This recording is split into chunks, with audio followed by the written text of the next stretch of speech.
하실 때 하나님 이곳 가운데 함께 해주시고 어디 영광이 우리들 가운데 있게 하시고 하나님 일하시고 역사하시는 하나님을 보면서 우리가 빈들을 걷고 그리고 빈손을 가질 때에 주님의 대로를 걷고 주님의 능하신 오른손 아래 있음을 우리가 온전히 믿고 고백하며 이 시간 믿음으로 나가게 하옵소서. 함께 기도하겠습니다. 사랑의 주님, 우리의 적은 것을 통하여서 능히 큰 것으로 또 큰 일을 행하시는 주님을 찬양합니다. 이 새벽 가운데 우리들 가운데 함께하여 주시고 주님, 우리가 빈들을 걷는 것처럼 또 빈손을 가진 것처럼 하나님 우리 손에 가진 것이 아무것도 없다고 하나님 느껴지는 이때에 하나님께서 우리에게 함께하여 주시고 하나님의 일을 행하여 주시옵소서. 하나님 예수 그리스도 우리 하나님을 믿는 것이 하나님의 일이라 말씀하여 주셨사오니 하나님 오늘 우리가 이 새벽에 주님의 일을 합니다. 하나님을 믿기 때문에 예수 그리스도를 신뢰하기 때문에 주님의 일을 합니다. 하나님 주님을 믿고 신뢰하며 주님을 한 그곳에 아버지의 영광이 임하게 하여 주시옵소서. 주님 모두가 살아나는 역사 새아침이 되게 하옵소서. 우리 주님 성령으로 이곳 가운데 함께하여 주시고 하나님 아버지 잠든 심령들과 하나님 지금 연약한 심령들이 하나님 미니처치에서 주님의 생명과 영광과 은혜를 받고 하나님께 하여 주시옵소서. 사랑하는 주님 영광을 받아주시고 영광으로 임하시옵소서. 예수님의 이름으로 기도합니다. 오늘 우리에게 주신 하나님의 말씀은 느헤미야 2장 1절부터 10절입니다. 덕과 성품이라는 제목으로 하나님 말씀을 함께 나누겠습니다. 느헤미야가 지금 기도를 계속 해오고 있는 지 4개월 가량 지났어요. 기슬로월에 시작된 기도, 그러니까 겨울을 지나기 위하여서 겨울 궁전인 수산에서 조국에 처참하게 무너진, 그리고 그 무너진 상태가 계속 유지된 그 소식을 들었던 느헤미야는 마음에 참 깊은 애통함이 있었어요. 우리 애통하는 사람은 예수님께서 산상수훈 우리 마태복음 5장에서 말씀하시기를 애통하는 자는 복이 있는데 저가 위로를 받는다 말씀해 주셨거든요.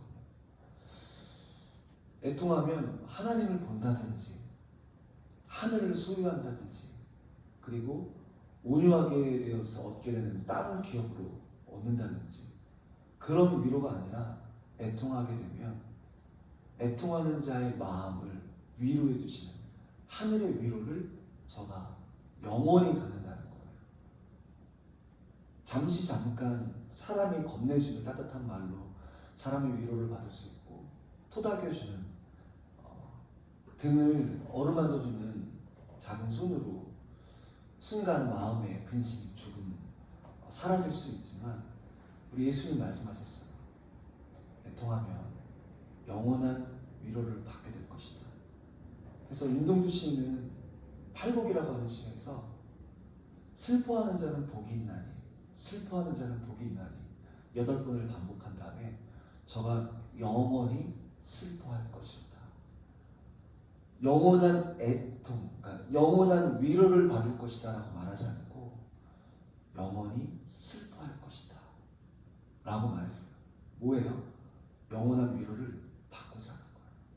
그러니까 나는 영원히 슬퍼할 것이다 라고 상황을, 마음을 달리해서 정말 적절하게 표현을 했는데 느헤미야의 마음이 조국과 동족을 향한 소식을 듣고 이렇게 애통했어요. 그런데 오늘 말씀 1절을 보니까 아닥사스다 왕 제20년 니산월에 왕 앞에 포도주가 있기를 내가 그 포도주를 왕에게 드렸는데 이전에는 내가 왕 앞에서 수심이 없었다 라고 했어요. 그리고 2절에 보니까 왕이 내게 이르시되 내가 병이 없거늘 어찌하여 얼굴에 수심이 있느냐 이는 필연 내 마음에 근심이 있음이로다 하더라. 이 왕에 너가 지금 수심이 있는 걸 보니까 내 마음에 근심이 있는 게 분명하다라고 아닥사스다 왕이 느헤미야에게 추궁 비슷하게 했죠. 그러니까 느헤미야가 지금 마음에 크게 두려움이 일어났다고 지금 맨 마지막 절에 말씀하고 있어요. 이 2절 맨 끝에 이게 뭐냐면 느헤미야가 이게 지금 쇼라는 말이 좀 그렇지만 억지가 아니라는 거예요. 사랑하는 여러분들. 우리가 어떤 슬픈 일을 당하거나 할 때 처음에는 굉장히 그 충격이 커요. 근데 시간이 지나면 지날수록 그 받은 충격으로 정말 커다란 슬픔으로 인하여 슬픔이 완전히 사라지는 건 아니에요. 완전히 사라지진 않고 문득 순간마다 떠오르곤 해요.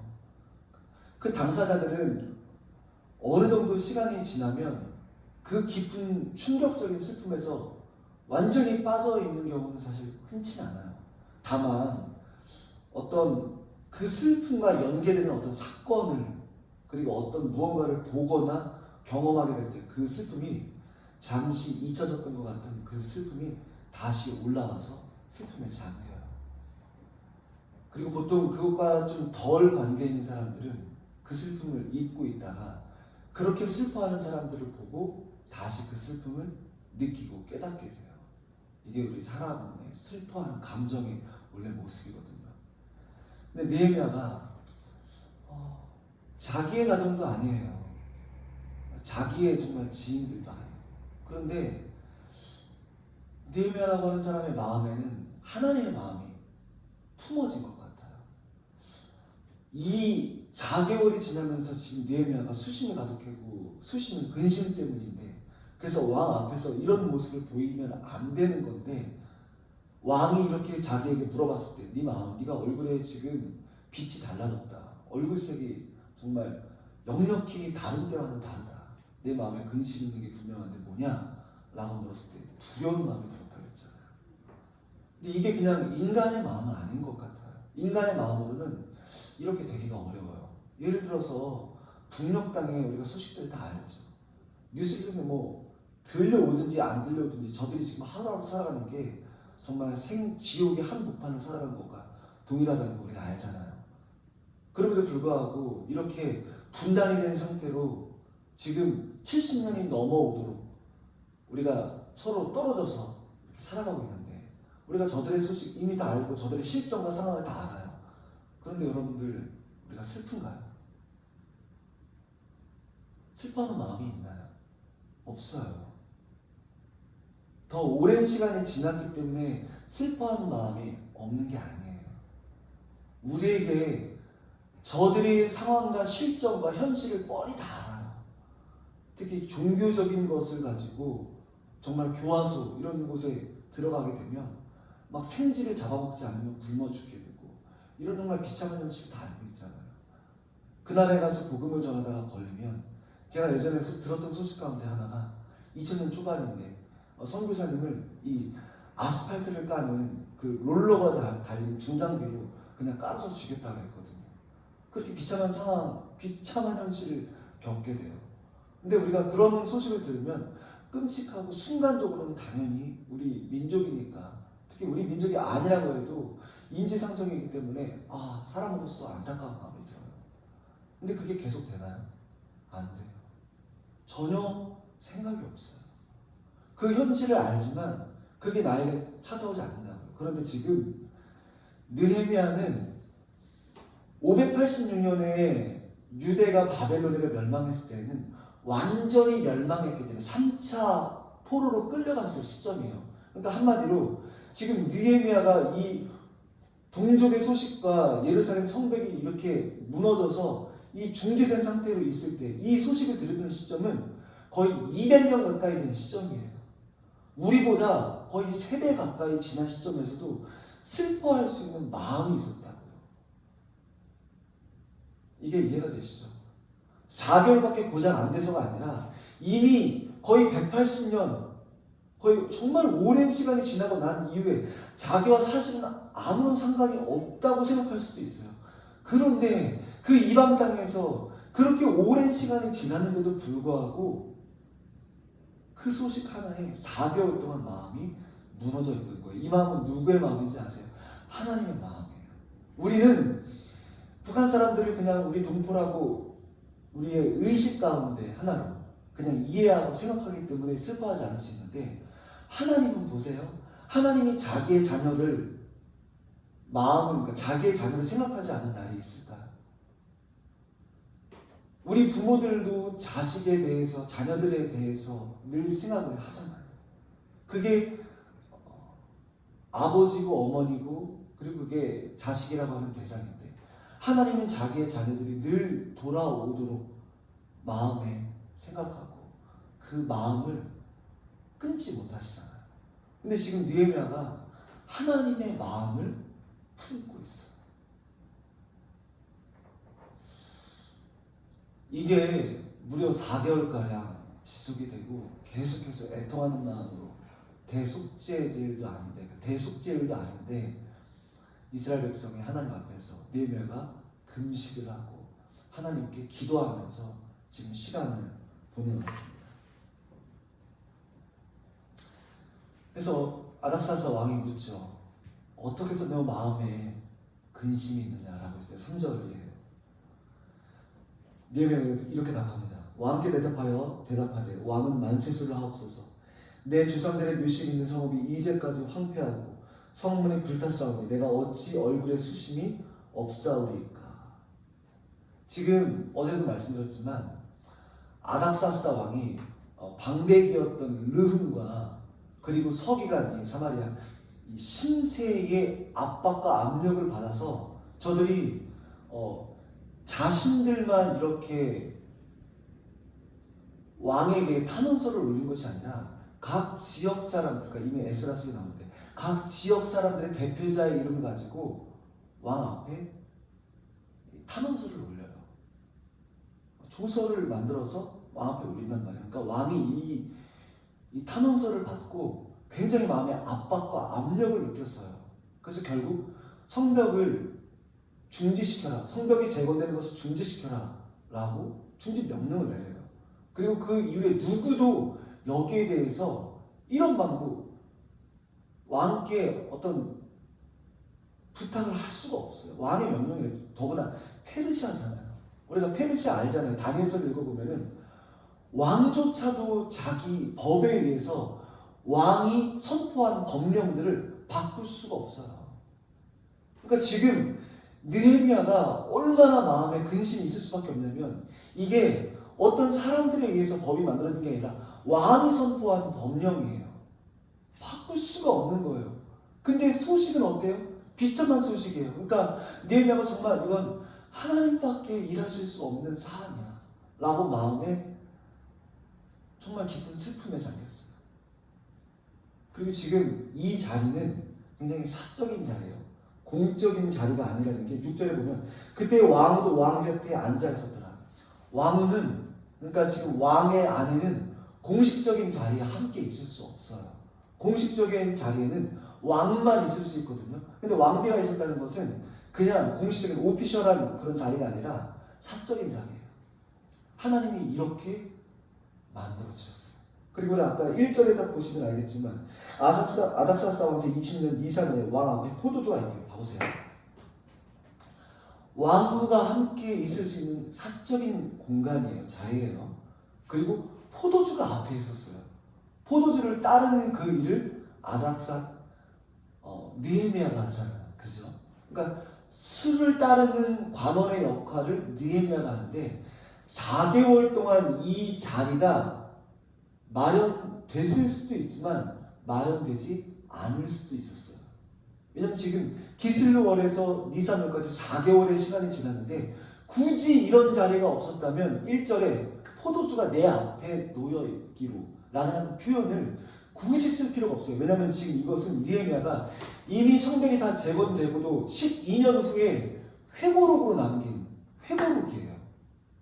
그러니까 느헤미야가 이것들을 가지고 내가 지금 이 기록을 남기면서 우리 동족에게 유대 백성들에게 신앙을 위하여 믿음을 공고히 하기 위하여 하나님을 섬기는 그 하나님을 향한 율법을 온전히 지키게 하기 위하여 회고록을 기록했단 말이에요. 총독으로 다시 와서 두 번째 총독으로 다시 와서 굳이 회고록을 쓰는데 어떤 글을 써야 되겠어요?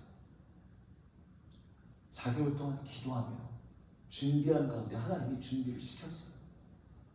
그 기간 가운데 애통함이 있어요. 하나님 앞에 눈물이 그치지 않아.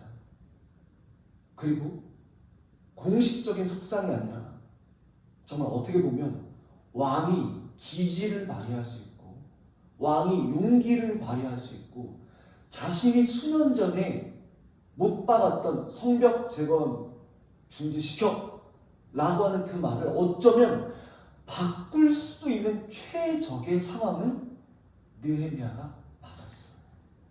사람이 많다면 오피셜한 자리라면 왕이 이렇게 함부로 말할 수 있을까요? 용기 낼 수 있을까요? 없습니다. 그런데 기도 끝에 하나님이 그 자리를 마련하셨어요. 그리고 자신의 일을 하면서 우리가 페르시아 법령들을 알잖아요. 왕이 자기의 이 막대기 있잖아요.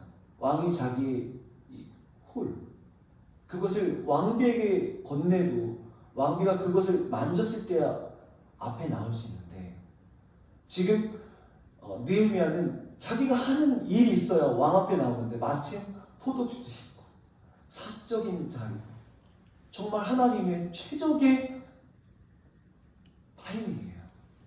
사랑하는 여러분, 하나님의 일을 하시려거든 우리가 하나님의 능력과 하나님의 도우시는 손이 필요한데 그것은 억지로 되는 게 아니에요. 내가 상황을 끌어당겨다가 지금 할 수 있는 일이 아니에요. 만약에 그렇다면 그건 하나님의 일이 아니라 그냥 내 일일 뿐입니다. 하나님의 일은 하나님이 하시기 때문에 하나님의 때를 기다리는 것이 믿는 자의 시간 관리예요. 우리가 시간을 계획할 때 이때는 무엇을 하고 저때는 무엇을 한다. 물론 우리의 계획은 세우지만 우리가 플랜은 갖고 있는 것이 맞지만 하나님께서 그럼에도 불구하고 확실한 그 플랜에 사인을 주시기까지 섣불리 움직이면 오히려 그 일을 그르칠 수 있어요. 그러므로 오늘 만약에 여러분들 가운데 저와 여러분 이 우리나라의 교회들과 여러분들의 가정과 상황 가운데 하나님의 일 하심이 필요하다면 먼저 우리에게 필요한 건 애통함이에요. 먼저 우리에게 필요한 건 지속적인 하나님의 도우심을 간구하는 기도예요. 그 기도 끝에, 그 애통함 끝에 모든 상황이 순리대로 자연적으로 이루어질 수밖에 없도록 하나님의 상황을 여십니다. 아멘. 오늘 저와 여러분들 가운데 이러한 은혜가 있게 되기를 바랍니다. 아멘. 그래서 3절 보면 느헤미야가 용기를 냅니다. 아, 지금 이 상황은 하나님의 완벽한 일하십니다. 내가 기도하고 고대해왔던 그 정말 정확한 타이밍이다 라고 해서 용기를 내요. 3절입니다. 왕께 대답하되 왕은 만세수를 하옵소서. 내 조상들의 묘실이 있는 성읍이 이제까지 황폐하고 성문이 불탔사오니 내가 어찌 얼굴에 수심이 없사오리이까 하니. 봐보세요. 느헤미야가 이 지금 찬스가 완벽한 하나님의 뜻이라는 것을 지금 확신했어요. 그리고 용기를 가지고 왕 앞에 대답을 합니다. 그런데 느헤미야가 순간적으로 기지를 발휘했어요. 어떻게 발휘했냐? 왕은 만세수를 하옵소서. 내 조상들의 묘실이 있는 성읍이 이제까지 황폐하였습니다. 그리고 불탔습니다. 그래서 제 마음에, 제 얼굴에 수심이 가득한 겁니다. 어떻게 기지를 발휘했죠? 예루살렘이 지금 어떤 상태인지 왕이 아시지 않습니까? 돌들은 다 부서져서 굴러다니고 그리고 그 건축물들의 흔적은 다 불타서 눈 뜨고 볼 수 없는 상황이 있습니다. 만약에 느헤미야가 예루살렘이라는 그 지명을 굳이 거론했다면 왕의 기분이 순간적으로 불쾌했을 거예요. 왜? 그렇게 된 현실 누가 만들었나요? 물론 르훔과 심세가 만들었지만 그리고 유대가 하나님의 그 나라가 그 하나님의 백성들이 그곳을 하나님을 예배하는 것을 싫어하고 극히 불쾌하고 방해하는 세력들이 그렇게 했지만 최종 재간은 아닥사스다 왕이 내렸거든요. 그런데 거기다 대고 느헤미야가 예루살렘이 지금 이 꼴 이 모양입니다 라고 쓸데없는 말, 불필요한 말을 했다면 아닥사스다 왕의 기분이 순간적으로 나빴을 거예요. 그리고 이 일은 분명히 그르치게 됩니다. 그런데 느헤미야는 내 조상들의 묘실이 있는 곳, 묻힌 곳, 내 조상들의 무덤이 있는 곳, 그리고 우리 동족이 살아가는 곳이 지금 내가 소식을 들었는데 너무나 어렵습니다. 그래서 제 마음이 근심이 됩니다. 라고 굳이 하지 않아도 될 말을 하지 않고 왕 앞에 나갔어요. 사랑하는 여러분, 진실이라고 해도 그 말이 정말 맞다고 해도 그 진실을 들었을 때 사람들이 수용하지 못하는 상황이 있어요. 아무리 그 말이 참이고 사실이라고 해도 바로 직접적으로 다이렉트로 그 말을 했을 때 그것들이 받아들여질 상황이 되면 그 진실과 그 사실인 말이 힘을 발휘하게 되지만 전혀 그 말을 받아들일 수 없는 상황 가운데 놓인 사람들이 그 말을 듣게 되면 스캔들이 일어나요. 스캔들이 뭐예요? 걸려 넘어지는 거예요. 그 말을 수용할 수가 없어요. 근데 지금 느헤미야는 아닥사스다 왕을 정확히 알았어요. 그래서 예루살렘은 지금 형편이 아닥사스다 때문에 그런 거라는 거 사실이잖아요. 그러나 굳이 말하지 않아요. 그리고 돌려서 말합니다. 우회합니다. 사랑하는 여러분들, 우리가 인간관계를 맺고 어떤 정말 분명한 말을 할 때에 사실을 말할 수 있고 정말 불필요한 사족을 다 떼고 직접적으로 말할 수 있지만 그런데 때로는 그렇게 해서는 안 될 때가 있어요. 그 말하는 것이 잘못된 것이 아니라 받아들인 사람들이 그 말을 수용할 수 없을 때가 있다. 그럴 때 우리 말을 통하여서 또 우리의 어떤 일함을 통하여서 바로 직접적으로 무언가를 해결하겠다라고 생각하기보다는 좀 돌아가면서 좀 우회하면서 좀 부드럽게 하나님이 주신 상황과 때에 맞는 그 마음을 가지고 일을 하거나 말을 한다면 그것이 훨씬 더 하나님의 뜻을 이루는데 하나님도 수월하시리라 그렇게 생각을 합니다. 그래서 왕이 다시 한번 아닥사스다 왕이 다시 한번 이야기하죠. 4절입니다. 왕이 내게 이르시되 그러면 내가 무엇을 원하느냐 하시기로 내가 곧 하늘의 하나님께 묵도하고 왕에게 하되 왕이 만일 좋게 여기시고 종이 왕의 목전에서 은혜를 얻었사오면 나를 유다 땅 나의 조상들의 묘실이 있는 성읍에 보내어 그 성을 건축하게 하옵소서 하였는데 보세요. 지금 기슬로월에서 니산월까지 4개월, 그러니까 11월에서부터 12월, 정확히 뭐 11월이다가 아니에요. 그리고 다음해인 3월에서 4월까지 총 4개월의 시간 동안 느헤미야가 기도해요. 그리고 계속 기도하면서 이 기도의 강도, 애통하는 강도가 지금 똑같아요. 그렇기 때문에 왕 앞에 섰을 때 수심이 드러난 거예요. 만약에 처음만 그렇게 애통하고 그 후에 애통하지 않으면 이런 일이 있을 수가 없어요. 어쨌든 계속해서 끊임없이 기도하는데 지금 왕이 내가 너에게 무엇 해주기를 원하느냐, 정말 이 말 자체는 왕이 들어주겠다는 거예요. 이미 마음의 상태 절반이 내가 정말 신뢰하고 내 앞에서 충직했던 느헤미야, 내가 너의 원을 들어줄게, 청을 들어줄게. 그것이 무엇이냐 라고 했을 때 4절 맨 마지막에 보면 곧 하늘의 하나님께 내가 묵도했다 그랬어요. 당연히 왕 앞에 놓고서 발설하면서 기도할 수가 없죠. 속으로 기도하는 거예요. 지금 이 기도는 4개월간 기도했던 기도의 연장선이에요. 우리가 사도행전 우리 2장에 보시면 성령께서 마가다라 땅에 오신 절에 임하세요.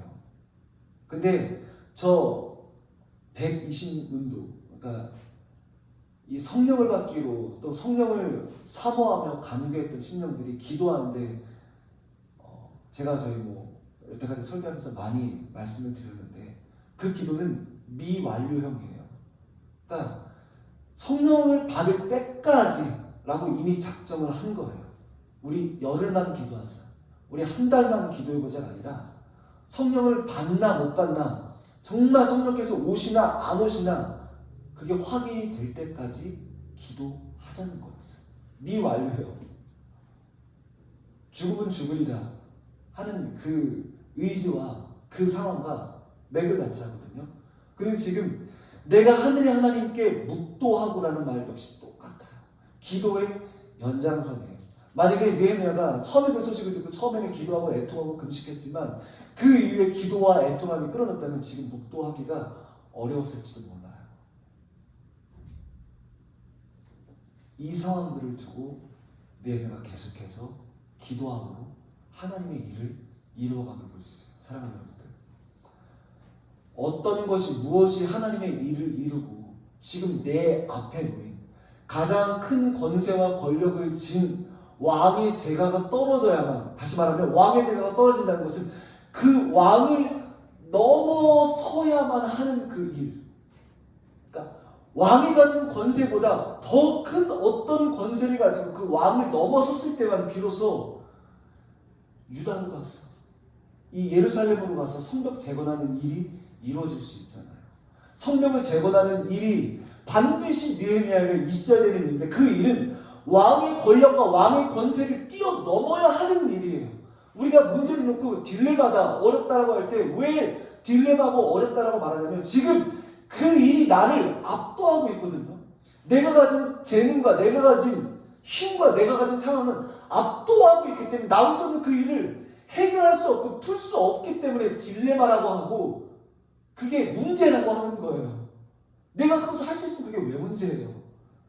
내가 돈이 1억 있는데 1,000만 원이 지금 당장 필요하면 1,000만 원이 뭐가 문제입니까? 문제가 되는 게 없잖아요. 그런데 그게 나를 압도하고 내가 가진 모든 역량을 압도하면 그건 마치 아닥사스다 왕 앞에 선 느헤미야 같은 거예요. 일생 거짓말로 먹고 살고 모든 상황을 다 넘어갈 수 있었지만 에서라고 하는 절벽과 에서라고 하는 산 앞에 모였을 때 야곱이 자기 환도뼈가 부러지면서 기도할 수밖에 없었던 그 상황, 그것과 마찬가지예요. 지금 아닥사스다의 권력과 권세, 힘을 넘어서는 하나님의 힘이 필요해야, 하나님의 힘이 임해야 그로부터 제가가 떨어지는 거거든요. 그로부터 허락이 돼요. 그래서 느헤미야는 그 순간에도 계속 기도로 그 상황을 풀어가요. 하늘의 하나님께 묵도하게 되는 거예요. 근데 보세요. 참 이 왕이 좀 재밌습니다. 왕이 좀 제가 생각해도 웃겨요. 왜냐? 3절에서 지금 느헤미야가 마음에 왜 근심이 있는지 이미 말했어요. 그죠? 내 조상들의 묘실에는 성읍이 이제까지 황폐하고 성문이 불탔습니다. 그래서 내가 근심이 있습니다. 근데 왕이 뭐라고 말하냐면, 왕이 내게 일세 자절이요. 그럼 내가 무엇을 원하느냐? 라고 다시 되묻습니다. 사랑하는 여러분 보십시오. 지금 느헤미야는 처음으로 자신의 의중을 솔직하게 고백했어요. 솔직하게 고백하되 왕의 기분이 상하지 않도록 우회하여서 굳이 자극할 필요가 없는 말들을 하지 않고 자신이 왕 앞에 겸손하게 고백했어요.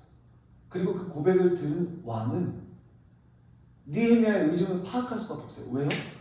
지금 느헤미야는 자기의 마음을, 속마음을 여태까지 왕을 섬기면서 왕 앞에 내보인 적이 없어요. 어떻게 할 수 있죠?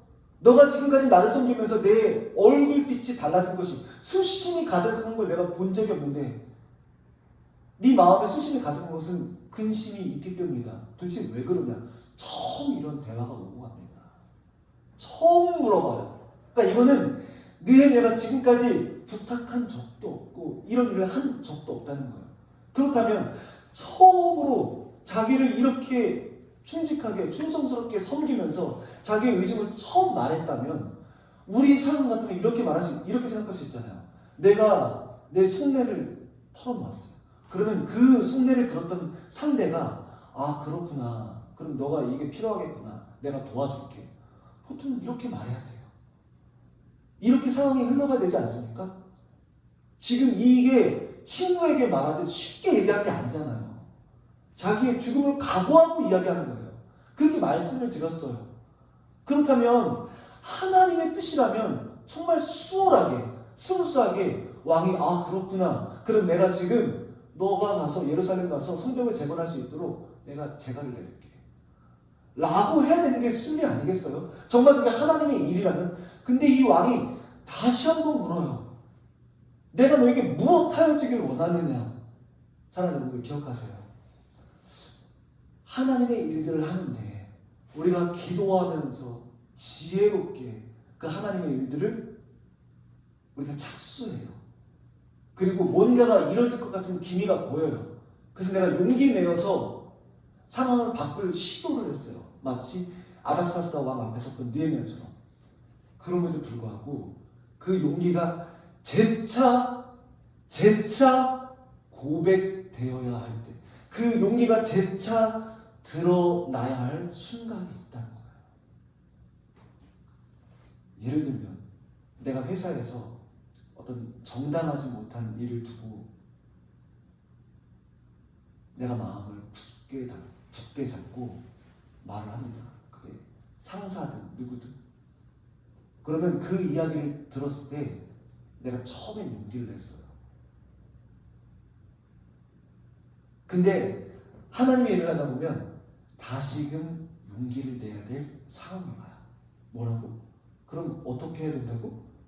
라든지 이런 긍정적인 반응이든지 아니면 엄포를 놓거나 그리고 협박과 압박을 가하는 그런 상황에 놓이거나 부정적인 상황이 올 수 있어요.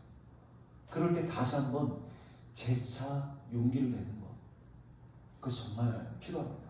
느헤미야는 처음에 자기 의심을 말씀드릴 때, 의심을 말할 때 용기를 냈고 왕이 다시 한번 물어요. 무엇하여 주길 원하느냐. 그럴 때 다시 한번 똑같은 고백을 합니다. 그죠? 나의 조상들의 묘실 있는 성읍에 보내어 내 성읍을 건축하게, 그 성읍을 건축하게 하옵소서. 재차 용기를 내게 돼요. 사랑하는 분들, 우리가 우리에게 주어진 문제와 딜레마들을 풀어나가기 위해서 하나님의 능력을 이 땅 가운데 끌어당겨와서 정말 내고 삼아서 하나님의 일을 해야 되는데, 그때는 모든 게 다 오토매틱 자동으로 되는 게 아니에요.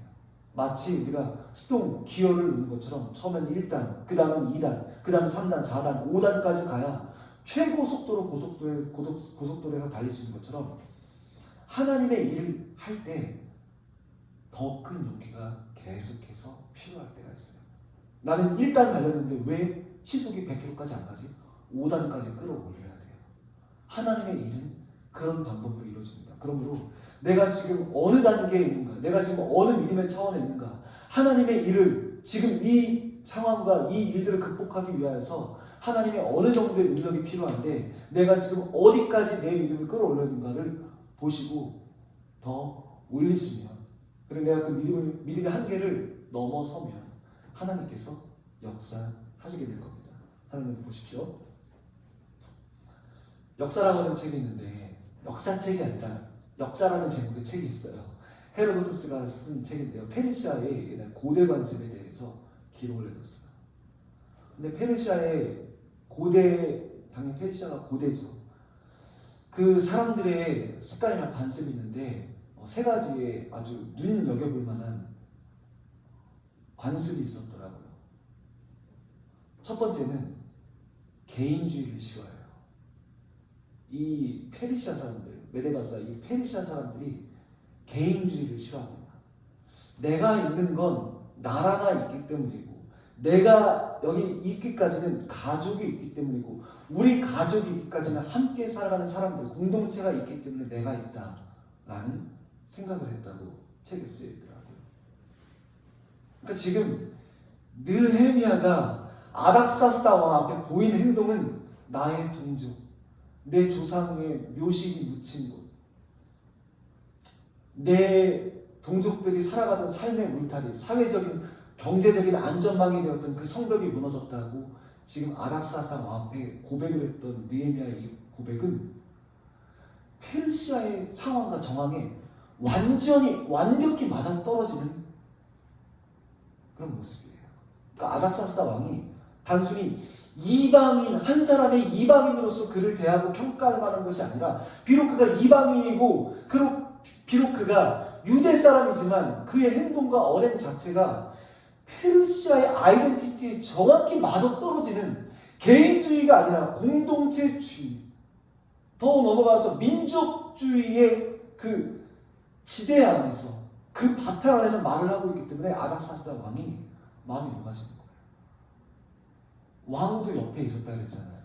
왕후조차 불쾌하거나 싫은 내색을 보이지 않아요. 이런 걸 보면 참 놀라워요. 두 가지 더 말씀드릴 게 있는데요. 그리고 두 번째는 뭐냐면 거짓말하지 않는 거예요. 거짓말을 굉장히 싫어합니다. 왜냐하면 거짓말이라는 것은 결국 신뢰할 수 없는 사회를 만든다는 것이고, 신뢰할 수 없는 사회를 만든다는 것은 결국 나라의 기반이 흔들린다는 거예요. 사랑하는 여러분, 나라가 신뢰를 잃으면 서로가 서로를 향하여서 믿지 못하고 의심하면 그 나라는 설 수 없어요. 로마가 돈을 줘서 용병을, 그죠? 용병을 늘 이렇게 사용했어요. 근데 로마의 가장 커다란 근심이 뭐였는지 아세요?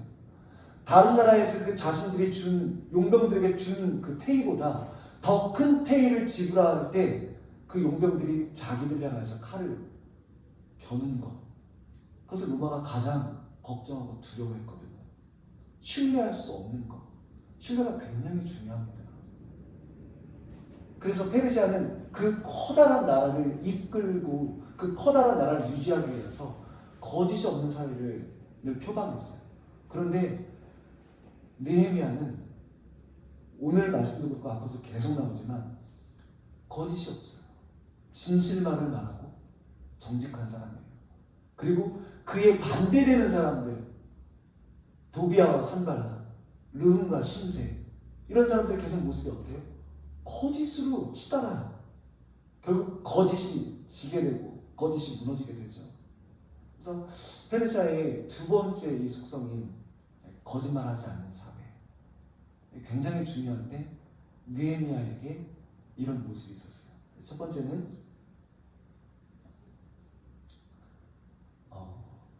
개인주의를 넘어서는 것, 그리고 두 번째는 거짓말하지 않는 것, 그리고 세 번째가 뭐냐면 신중함이에요. 세 번째는 신중함입니다. 이게 페르시아의 고대 습성 중 관습 중에 하나예요. 그래서 얼마만큼 신중하냐면, 우리가 지금 이 말씀을 읽을 때, 우리가 이 느헤미야서를 읽을 때 조금 다르게 봐야 되는 게, 느헤미야가 이렇게 왕 앞에 자기의 의중을 드러냈다고 해서 얼굴에 수심을 드러냈다고 해서 왕조차 함부로 막 죽이거나, 물론 그럴 수도 있었겠지만 당시의 관습은 왕조차 함부로 명령을 내리지 않았대요.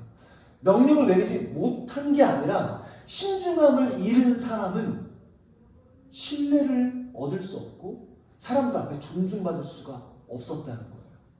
그러니까 왕조차 어떤 결단을 내릴 때 최소 이미 그 마음속에 결단이 내려졌을지는 모르지만 그 결단이 명령과 선언이 되기까지는 심사숙고의 과정, 그 시간들을 일부러라도 거쳤다고 하네요.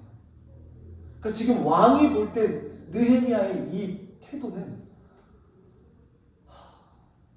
그 페르시아에 정확히 일치하는 모습이에요. 여러분들 보십시오. 로마서 12장을 보면 바울이 그러잖아요. 이 세상을 본받지 말고 날마다 너희들의 마음을 새롭게 하라. 세상의 영을 본받지 말라는 거예요. 그리스도의 영이 없으면 그리스도의 사람이 아니다 라고 로마서에서 바울이 말하잖아요. 그런데 보세요. 느헤미야는 어떻게 페르시아에 사는데, 그것도 가장 초고위직 술 따르는 관원으로 살아갔는데 어떻게 그런 영향을 하나도 안 받았을까요? 저는 이게 너무 신기한 거예요. 고위관직에 있는 우리나라의 관리들의 모습을 보세요. 너무너무 안타까운 모습 많잖아요. 정말 너무너무 괴로운 모습이 많아요. 그런데 그 타락할 수밖에 없는 세상의 중심 가운데 있었던 그 페르시아에서, 그 중심에서도 정점에 있었던 사람이 페르시아의 좋은 것들은 그대로 담았어요. 개인주의가 아니라 공동체주의. 여기서 말하는 공동체주의는 지금 오늘날의 공동체주의 아닙니까? 정치적인 발언 아니에요. 그렇게 여기지 마세요. 거짓말하지 않는 것, 그리고 신중한 태도. 느헤미야가 이 3박자를 다 가졌어요. 그러니까 왕은 단순히 느헤미야가 지금까지 보여왔던 충직과 충성스러움으로 인하여서, 그 로열티로 인하여서 느헤미야의 말을 들어줄 수도 있었겠지만, 지금 느헤미야가 보여줬던 것은 정말 거대한 나라였던 페르시아에 정확하게 부합하는 모습과 태도와 언행으로 아닥사스 왕 앞에 부탁을 했기 때문에, 이건 페르시아의 일이야, 이건 페르시아 왕으로서 당연히 들어줘야 될, 재갈을 내려야만 하는 일이야 라고 확신이 갖춘 거예요. 사랑하는 여러분 보십시오. 그 일이 아무리 하나님의 일이라고 해도 내가 지금 마음먹은 일이 100% 하나님의 일일 수 있어요. 맞아요. 그럴 수 있어요. 그렇다고 해서 무대포로 돌진해서는 하나님의 일이 안 이루어질 수 있습니다. 하나님께서 아무리 나에게 저 땅을 주셨다고 해도 하나님의 재가가 내려지기까지 인간들의 모든 도리와 내 모든 어떤 덕양을 다 담아서 그 일을 하기까지, 그리고 그 상황에 맞게 하나님의 일을 보거나 목격하는 사람들, 그리고 하나님의 일을 정말 자기의 일로 받아들여야 되는 사람들이 받아들일 수 있도록 나는 일을 하고 있는 거예요. 저들이 받아들일 수 있도록 나는 과연 발걸음을 내딛고 있는가? 사랑하는 여러분들, 너무 중요합니다. 이것이 아무리 하나님의 일이라고 해도 이성과 상식을 벗어날 때, 그것이 아무리 하나님의 일이라고 해도 그 일이 어그러질 수 있어요. 하나님의 일은 무턱대고 하는 것이 아니라 상황에 맞도록, 하나님의 재가가 내려지도록, 그리고 모든 겸손을 다하여서 할 때, 그때야 비로소 하나님의 일이 이루어집니다. 지금까지 우리가 이 일들에 실패했다면 오늘 말씀을 통하여서 사랑하는 여러분들, 하나님의 일을 상식에 맞게, 이성과 전통에 맞게 그 일을 해 나가십시다. 그렇게 하는 가운데 하나님의 길이 열리고 뜻이 열리게 됩니다. 사랑하는 여러분들, 빌립보서 2장 4절부터 그 이하를 보시면 이런 고백을 사도 바울이 했어요. 제가 읽어볼게요. 각각 자기 일을 돌볼 뿐더러 또한 각각 다른 사람의 일을 돌보아 나의 기쁨을 충만하게 하라. 너희 안에 이 마음을 품으라. 곧 그리스도 예수의 마음이니 그는 근본 하나님의 본체시나 하나님과 동등됨을 취할 것으로 여기지 아니하시고 오히려 자기를 비워 종의 형체를 가지사 사람들과 같이 되셨고 사람의 모양으로 나타나서 자기를 낮추시고 죽기까지 복종하셨으니 곧 십자가에 죽으신다. 한번 보십시오. 우리가 이것을 성육신이라 말합니다. 하나님과 본체이셨던 그 예수 그리스도께서 근본 하나님이신 그분이 하나님과 동등됨을 도저히 견디시지 못하는 거예요.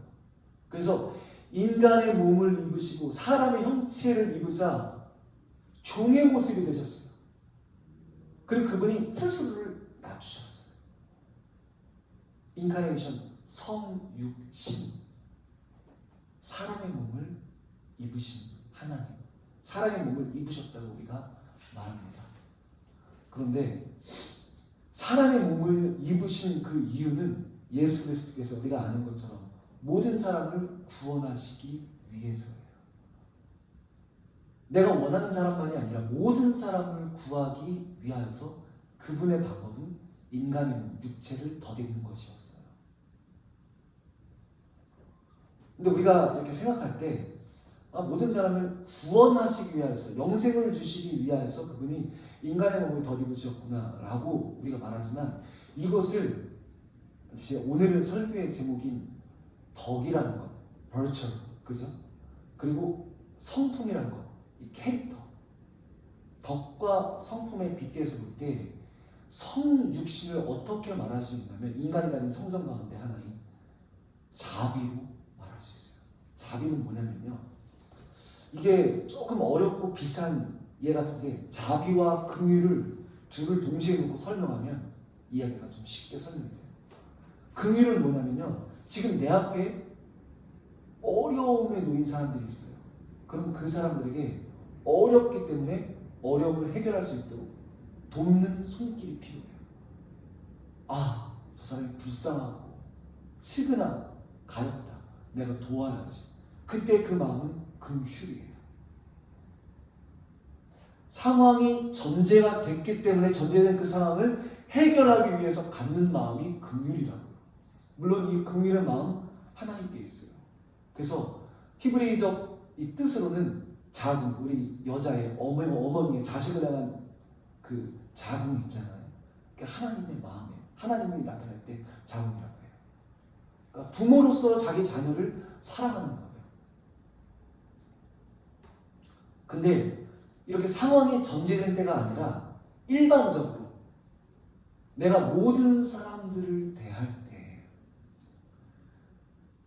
인간이 사회적인 동물이기 때문에 인간 없이, 다른 지체들 없이 우리가 존재할 수 없기 때문에 내가 세상 가운데 살아가면서 모든 사람들과 관계 맺는 방식이 필요하다고요.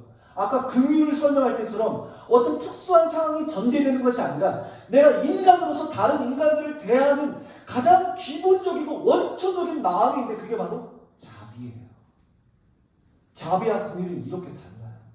둘 다 똑같은 사랑의 마음을 담았지만 긍휼은 상황이 전제돼야 되고 자비는 전제됨 없이 인간이라면 인간 그래야 할 마음, 그래야 할 태도, 그래야 할 삶, 그게 자비예요. 그런데 그 자비가 어디에 있다느냐, 어디에 그 맥을 갖지 않느냐, 성육신의 맥을 갖지 해요. 그 성육신을 우리는 단지 종교적인 용어로, 종교적인 언어로, 아, 구원하시고 싶으시구나, 구원하시려고 인간의 몸을 입으셨구나, 그것이 아니라, 물론 구원하시기 위해서 인간의 몸을 입으셨지만 그 이전에 종교적인 개념이 있기 이전에 그분이 사람이 되셨다는 것, 그것이 영생, 그것이 구원보다 먼저 앞선 일이에요. 사람이 되셨기 때문에 구원이라고 하는 열매가 이루어질 수 있고, 인간의 몸을 더 입으셨기 때문에 저들이, 수많은 사람들, 저와 여러분들을 비롯하여서 우리 모두가 다 썩어 없어진 인간의 육신의 몸을 버리고 계속해서 영원한 삶을 누린 하나님 그 나라에서 정말 영생하게 되는 그 은혜를 입게 되잖아요. 그 첫 걸음이 자비, 성육신이라는 거예요. 그래서 그 성육신이 지금 빌립보서 2장이 언제 쓰여진, 2장의 배경이 어떻게 되냐, 이렇게 돼요. 이게 4장에 가서 드러나는데 이렇게 돼요. 4장 4절이에요. 빌립보서 4장 4절. 주 안에서 항상 기뻐하라. 내가 다시 말하노니 기뻐하라. 너희 관용을 모든 사람에게 알게 하라. 주께서 가까우십니다. 봐보세요. 지금 우리가 마지막 때를 살고 있어요. 예수께서 언제 오실지 몰라요. 지금 이미 뭐 벌어지는 현상도 그렇지만 현상을 다 넘어서 우리가 마지막 때를 살고 있다고요. 그런데 사도 바울은 마지막 때에 살아갈 사람들의 모습에 대해서 쓰고 있어요. 지금 마지막 때를 살아가는데 우리에게, 특히 믿는 사람들에게, 믿지 않는 사람들이 아니잖아요. 빌립보에 살아가는 모든 교회들, 모든 지체들에게 반드시 있어야 될 성품이 있다. 너희가 반드시 견지해야 될 그 성품이 있다. 믿는 사람으로서 갖춰야 될 그 성품이 있는데 그게 뭐냐? 너희의 관용을 많은 사람들, 즉 믿지 않는 사람들이 알게 하도록 하라. 똘레람스 중용이에요. 중용 뭐예요? 단순함이에요. 단순함이 뭐예요? 더하지도 않고 덜하지도 않는 거예요. 과하지도 않고 부실하지도 않는 거예요. 좌로도 치우치지 않고 우로도 치우치지 않는 거예요. 그 관용을 사람들이 알도록 하라. 지금 주께서 오실 때가 가까웠다. 근데 그 관용에 있대. 그 관용에 정말 이 원초적인 근원적인 모습이, 예수님에게서 드러나는 모습이 성육신이에요. 그리고 그 성육신을 우리의 성품과 우리의 덕으로 말하자면 자비예요. 자비. 모든 사람들을 대하여 가장 인간됨으로 모든 사람을 대하는 것. 그걸 보세요. 이제 결론을 향해 갈게요. 오늘 제목이 덕과 성품인데요. 덕은 무슨 뜻이냐면 이 사회의 윤리나 도덕의 발전 또는 우리 삶에, 우리 사회에 정말 좋은 가치가 공고히 서 나가도록 하는 좀 공적인 마음 상태가 덕이에요.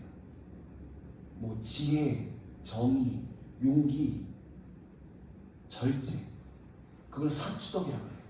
그 성경은 여기에 믿음, 소망, 사랑 세 개를 더해서 칠덕을 말해요.